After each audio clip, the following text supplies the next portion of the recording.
What's up, YouTube? We're going to install a generic cold air intake kit on a 2003 Chevrolet Tahoe. These kits you usually find on Amazon and eBay, and they're for 99 to 2006 Chevrolet Silverados, Avalanches, Tahoe Suburbans, GMC Yukons, the Sierra trucks, and the the Cadillac Escalades. So it's a generic kit. Comes with an air intake, a filter and a vent tube. You reuse your mass air sensor. They're usually cheap. You can find these maybe as low as $30. A lot of them are usually around the $60 to $75 range. And I think they're mostly a clone off the AEM kit. But anyway, that's what we're going to install today. We're going to show removing the factory air box and installing this. Okay, the first thing we're going to do, we're going to disconnect the battery positive terminal. We're going to get an 8mm socket, or in this case, I'm using a nut driver. We're going to loosen this 8mm bolt here on your engine cover. You're going to loosen this clamp down here. You can also use a flat blade screwdriver or an 8mm driver. Loosen the clamp there to your, I believe that's the throttle body or the throttle valve. Come over here, loosen this clamp here, just below your mass air meter. Okay, then we're going to get a flat blade screwdriver and loosen the 4 screws on your air filter box. 1, 2, 3 down here, and 4 down here. Loosen all those and undo the clamp here on your mass air filter. Your not mass air filter, your mass air meter. And the way we do that is we pop this little gray connector up, and then we can pull it out. Excuse me, that came all the way out. But the gray piece right here, we're going to pop it up. Then you can press the button on the side and pull that all the way out. So we'll take that off, take the air cover off, or the engine cover off. We take this clamp here, or this boot, pull it back, and then we can just grab, oh, one more thing. There is a plastic, I forgot what it's called. I'm going to call it an insert, but there's a plastic piece right here that pops through your factory air tube. So pry that out, separate that. Then you can grab the intake tube, pull it back towards you a little bit and up, and pull that on out. Next, we're going to take out the air box. Okay, for the air box, we're just going to lift that right up, set that aside. We're going to take the filter out, set that aside. And now for the air box, there's 2 plastic, I'm going to call them Zerks. I can't remember what they are, but they're normal. You find them for like inner fender panels all over the place. These little plastic poppers. You can push them in. They come in from the bottom.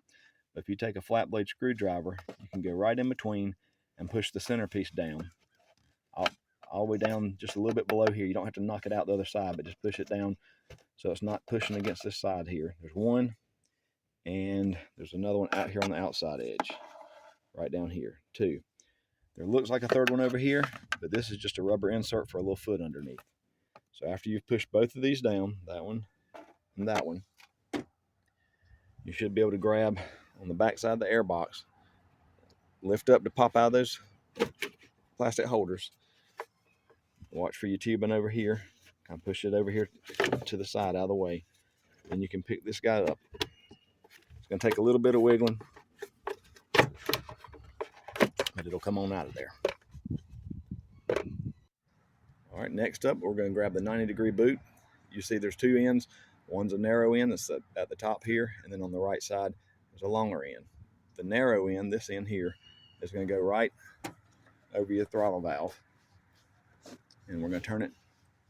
It's going to go over that throttle valve, and we're going to turn it just a little bit. Tighten the clamp down just enough so it's not loose, so that it'll allow you room to turn it later. Next, we're going to actually put in the air filter, what they refer to as the heat shield. It's going to go where our factory box was. It's 2 pieces, so we'll have to do a little bit of pre-assembly.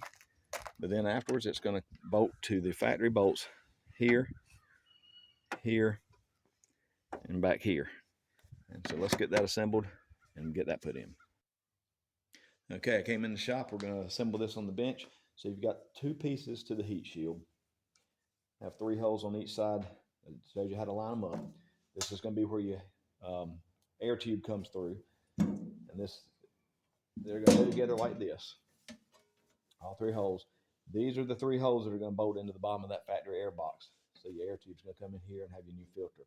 So we're going to take, of the parts kit, we're going to take 3 screws, 3 nuts, and 3 lock washers, 3 of each, and screw these, or use them to attach this together. So let's get that done.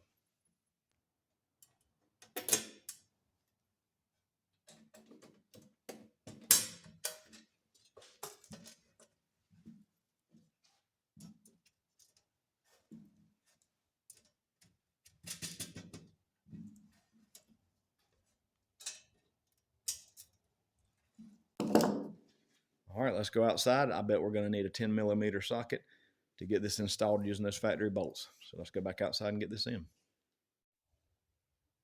Okay, we're back outside, and we're actually going to remove more than just these 3 bolts. There's 1, 2, 3 that where the new air heat shield will bolt in, but it looks like we need to remove the entire plate. So we need to remove 4 and 5, these last 2 bolts as well, and take that whole plate out.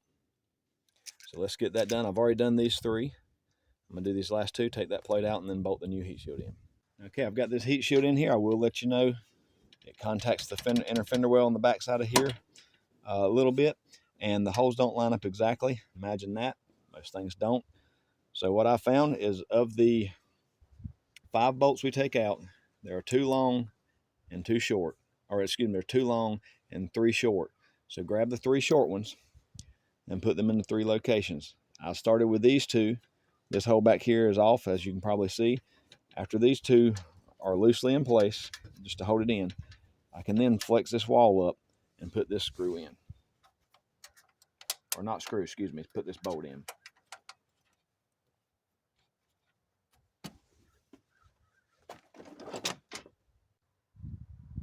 Okay, with those 3 screws tightened up, you can actually see all the way down to the ground below with that metal plate out. So it might be able to get a little more colder air there. I don't know. These cheap kits with the metal heat shield, I'm sure there's some justification for it working, but I wanted to mention these 3 bolts that I put in, the 3 short bolts, are the factory bolts that came out of the original air box. The 2 long bolts that are left are from the factory air box as well. And for me, to keep from losing these, in case I go back to the factory air box in the future, I'm going to put those right back in these holes. Oddly enough, these 2 holes originally had the short screws, but to keep from losing them, I'm going to put them back in those holes so they'll be there in the future. All right, to mount that tube to the heat shield, they give you this little rubber bushing. I guess that's the term for it. And they get 2 washers and 2 nuts. We're going to use 1 washer and 1 nut now to go ahead and mount that bushing through the heat shield and get it ready for that air tube to attach to it. All right, and again, 10mm nut here. We're going to leave it loose so that we have some room to move it up and down, and we'll snug it up after the tube's actually in place. All right, we're going to come back over to our air box, and using a flat blade screwdriver, or again 8mm socket or nut driver, loosen that clamp, and we're going to pull the mass air meter off of that housing. All right, we're back in the shop. We're going to take the filter that comes with the kit and the filter connector. I'm sure that's probably the wrong term, but we got to press this inside the filter, and then we're going to attach our mass air meter on the back, or mass air sensor maybe. We're going to attach that on the back side of this connector. So this is a pretty tight fit. We've also got our large band clamp here, and we're going to get these together. May work. It's kind of chilly today. Might work better if it's a little warm to allow that rubber to stretch a little more.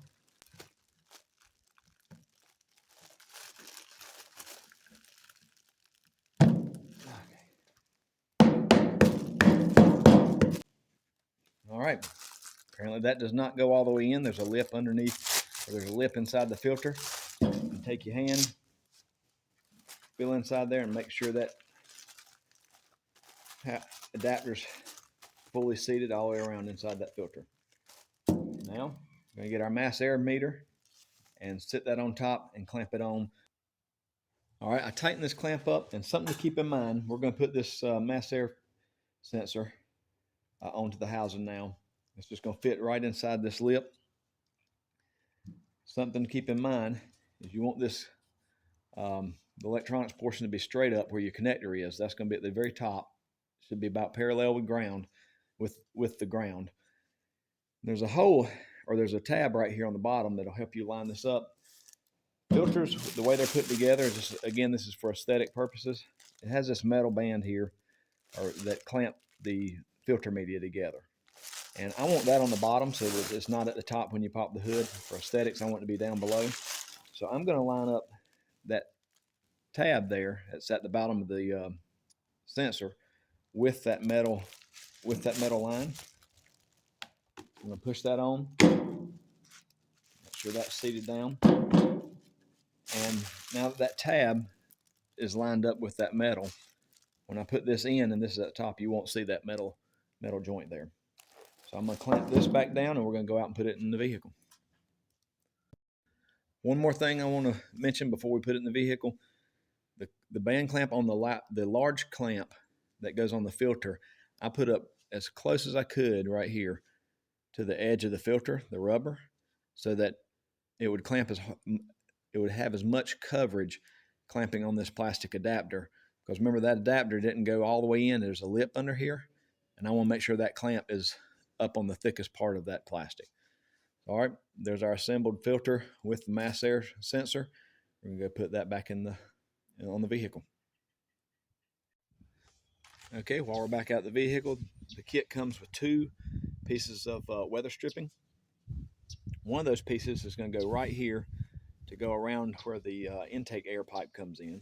So it's split on one end. We're just going to push that against the housing and start working our way around, pushing it down on that lip. And there's probably going to be some excess that we need to cut off.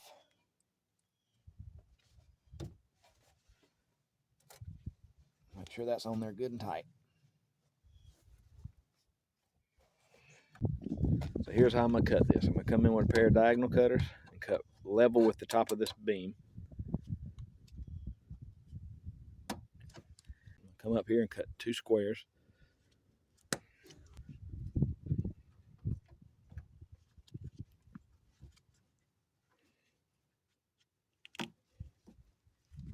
Cut that out. We get the rest of this metal out of here.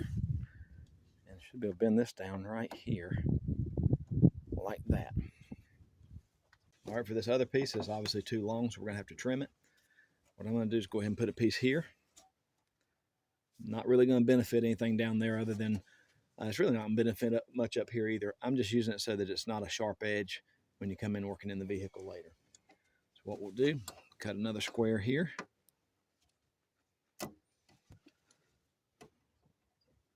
And probably pull that metal right out of there. And cut that rubber, more metal. Cut that rubber right along there. Like that. Fold this over.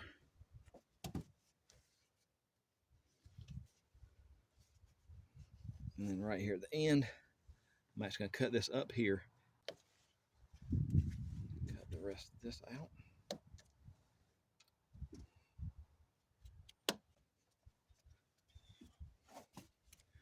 All right. Okay, so what we're going to do here, we're going to take that other washer and nut and put that on this bushing, just hand tight. That way we can slide that pipe over there. And we'll pull the washer back to the nut, and we'll put the pipe piece right on the back side between the bushing and that washer. And then after we get it in place, all we'll have to do is tighten that down. Okay, so as we put this pipe in, this little arm right here that's welded to the bottom, that's going to go over that bushing down at the bottom. And this little tab here that has the hole in it is going to go over this plastic piece that was popped into the original air tube. Your metal pipe is going to go under your coolant reservoir. Put that bar down there on the bushing, and then over here on the the elbow, the 90-degree elbow, we're going to push that in. Go ahead and make sure you have your hose clamp in place, because after you push this in, you got to pull it back out if you don't have the clamp in place ahead of time. So let's go ahead and push that in. Work with that a little bit. twist it up. That's why we left this other clamp loose, so that we can twist it around to get it to fit. Okay, now with that in place, we're going to tighten up both of these 10mm nuts on the side of that bushing.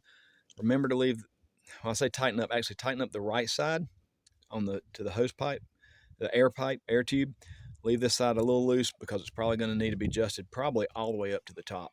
But we'll leave that adjusted so, a little bit loose, so we can get that position with the filter on and make sure we have proper clearance.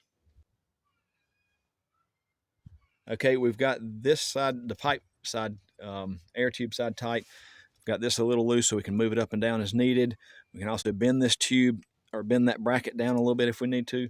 I'm gonna go ahead and get the filter with the mass air sensor on here. Then we'll check all our check the positioning and clearances and tighten all our clamps up, and we should be done. So let's get the filter on. Okay, we're going to take this boot here. We're going to push it up as far as we can on the intake tube to give us as much room as we can get to install that filter. So we're going to drop the filter in here, wiggle that boot back down on it, and put clamps on it. Don't forget to put your hose clamps on there before you slide the filter on, or you have to take the filter back off to put these clamps back on. The other piece of this is if you slide these clamps way up on the air tube, metal on metal is going to scuff that tube. What I could have done, what I've debated doing and may do it later, although I probably won't take this back off just to do this, but would be to find out where your marks are going to be for the tubing and take this off and spray it with like some Rust-Oleum bed liner spray, which gives it a nice black textured finish if you don't like that stainless look. All right, let's get the filter and slide that in there. Okay, we've got our clamps up on above the boot. We've got our filter assembly with the mass air sensor already on here, and which we put together later, and we're going to work this in. This is a tight fit. We're going to try to get this filter, once it's on, we're going to try to get it scooted up as close as we can to the air tube, because I don't want it rattling. I don't want it rattling against the fender. But we also have some issues we've got to watch out here. It's only going to go so far before it contacts these heat shields. So I think that's good right there. There's plenty of room, close to ½ inch clearance between the filter and the inner fender well. If it's too close, when you're driving down the road, it may rub that fender and you may get some internal chatter. You hear that rattling inside the cab. So let's move these boots back down. That's what I'm gonna do. I'm gonna do this off camera, scoot the boot back down as tight as I can get it on the mass air sensor, and tighten both these clamps down. I said before, I don't know if I left it in the video or not, but this piece should be about parallel with the ground. I'm gonna rotate it just a little bit towards the front to give us room for the sensor to connect without rubbing on that heat shield. So I'm gonna scoot that boot down, tighten those clamps. Okay, I've got that in. I did tighten up this clamp. And I will say the factory mass airflow sensor went inside the metal tube just a little bit, but there's still enough room to get that clamp on there. And I clamped down the other clamp onto the air tube. It gave me about a ½ inch clearance up there between that and the fender well. I've not clamped these clamps down yet. What I'm going to do is clamp down the 90. I'm going to get that pushed up snug against that throttle body or throttle valve. Get that clamped on. Make sure this is seated in or inserted good. It's in there a little, about 1.5 inches now, which is good. So we'll tighten this one up, adjust this pipe and make sure it's tight. We'll insert this plastic piece into the metal tab. All right, one thing I've noticed, this engine cover hits on this pipe right there. Now I can move that clamp, and I will, but I think it's still gonna hit there. So let's move that clamp. I'm gonna move it back farther down, up underneath there so it doesn't show, and then try to put the cover on again. All right, move that clamp back down in there, and that gave us enough coverage so it might touch barely when it's moving, but that worked out well. So there's the finished product. I'm gonna fire this thing up and go take it for a drive. Okay, well that pretty much wraps up the install of this cold air intake. Again, these are the generic kits you normally see on eBay and Amazon. You can't find instructions for these. That's probably why you watch the video. So we'll go ahead and close this out. Appreciate you joining us today.